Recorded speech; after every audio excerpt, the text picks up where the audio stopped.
Okay, after apple picking.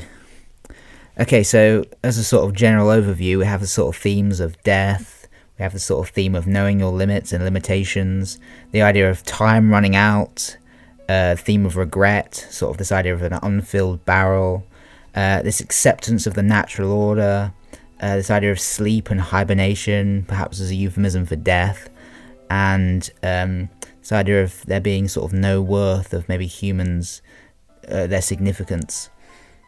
Okay, so let's just start with the title. It's after apple picking.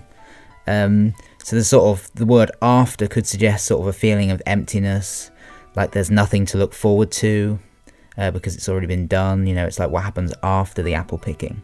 Has everything already been achieved in your lifetime or this person's lifetime?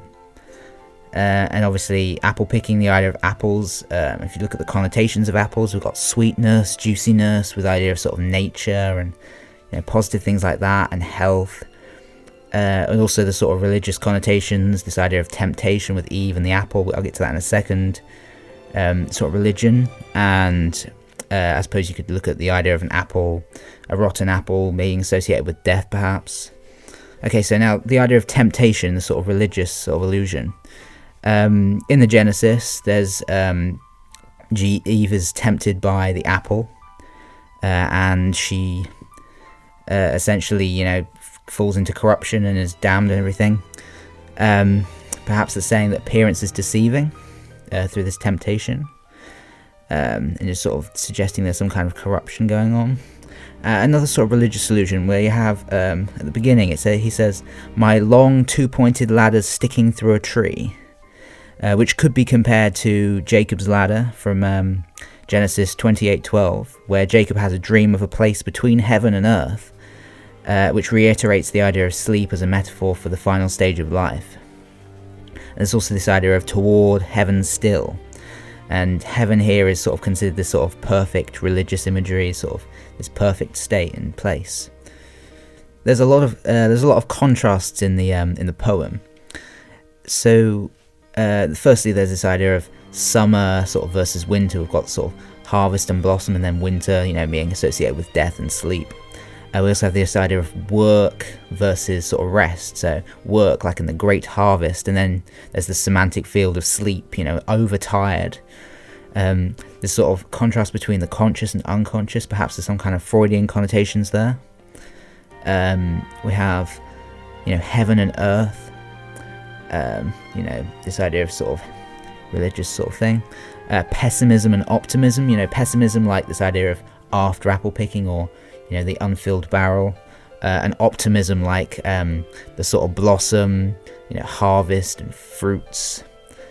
Okay, so now we have also the life against death, the harvest, fruits and things against the sort of end of life and the sleep.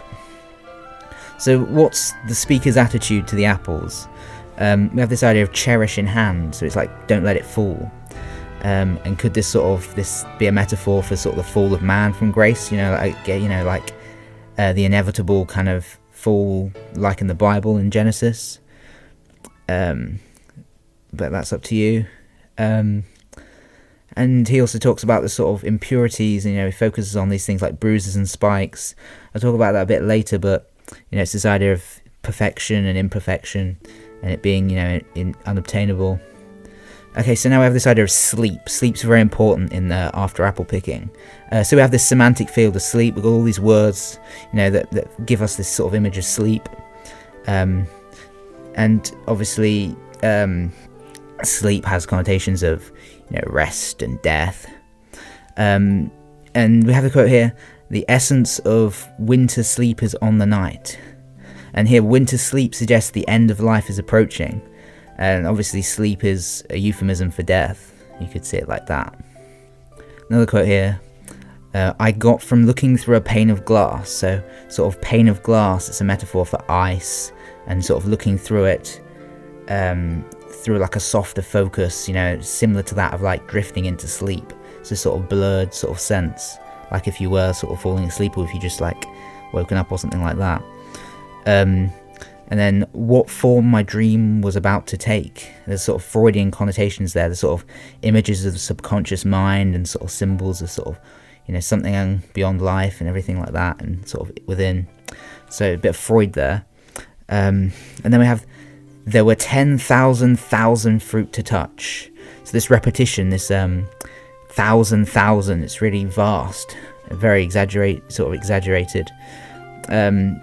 Showing all this, shows this sort of awe towards nature, sort of a romantic feature, this nature, and there being so many apples.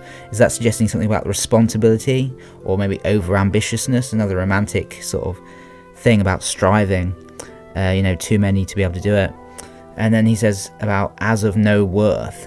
He talks about the rotten apples as such. It's like the only thing except is perfection, and it bothers him because it's impossible to obtain, because it's unrealistic. So that's that. So I mean, overall, the sort of chief connotation of the thing is this sort of final sleep and death. It's all kind of builds up to there. It starts with this idea of heaven and ends with this idea of human sleep. It's very sort of difficult to ignore this idea of sleep and death. We've got this metaphor with the idea of winter, the setting of winter, coming in, basically being the final stage of life, leading up to the death. And then this idea of harvest, collecting the fruits of your labour. It's sort of the culmination of the year's work. You're seeing the end of the hard work. And then there's this barrel that I didn't fill. There's a barrel I didn't fill. And there's a sense of disappointment. Has he not achieved everything he wants to in life? Is this Frost suggesting that we should, work harder because there's always going to be something, we should have done? Or is he saying that it's just hopeless and we shouldn't worry about it? In a sense, this barrel that I didn't fill perhaps alludes to the deadly sin of gluttony, if we're going through a sort of religious perspective, sort of religious delusion, sort of, greed. Okay, so finally, the poem's form, so the sort of structure of everything. It's a rhyming poem, but there's no definite rhyme scheme. We have sort of different patterns. There's an iambic pentameter, but obviously a changing rhythm, which kind of reflects the sort of fading away. And this iambic pentameter reflects natural speech. The line lengths vary and alter, with the pace of the poem, and this implies the lack of stability when falling asleep. Sleep does occur in various places in the poem, and this sort of mesh of the sort of sleep, kind of reflects this idea of drifting off to sleep, with this sort of sleepy repetition. So that's the form. Okay, so that's After Apple Picking, Robert Frost.